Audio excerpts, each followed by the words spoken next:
અમદાવાદ કોર્પોરેશનની અંદર દરેક વોર્ડની અંદર આ ગટરમાં પીવાનું પાણી મિક્સ થવાના પ્રશ્નો આપણે છેલ્લા કેટલાક વર્ષોથી આપણે જોઈ રહ્યા છીએ.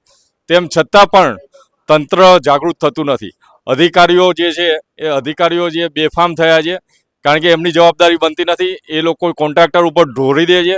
એમના સામે કોઈ એક્શન લેવાતા નથી. કોન્ટ્રાક્ટરોને દંડ આપીને 5-10 હજાર કે 20-25 હજારનો દંડ આપીને એને કોન્ટ્રાક્ટરોને છોડી દેવામાં આવે છે. એમના ઉપર ખરેખર ફોજદારી ગુનો થવો જોઈએ, કોન્ટ્રાક્ટર સામે અને અધિકારી સામે પણ. કારણ કે જ્યાં સુધી કોન્ટ્રાક્ટર અને અધિકારી સામે ફોજદારી ગુનો નહીં થાય ત્યાં સુધી આ વસ્તુ રિપીટ થશે.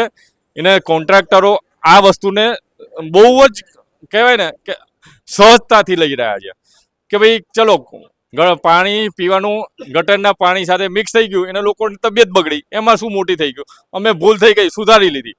પરંતુ જ્યારે એમના જ પરિવારનું કોઈ વ્યક્તિ આની અંદર મળી જશે કે ભાઈ આપણા પરિવાર, આપણા જે સ્નેહીજન છે એ કોઈ આ જે ભૂલના કારણે મૃત્યુ પામે, ત્યારે ખબર પડે છે કે ભાઈ શું આ કેટલી મોટી ભૂલ છે.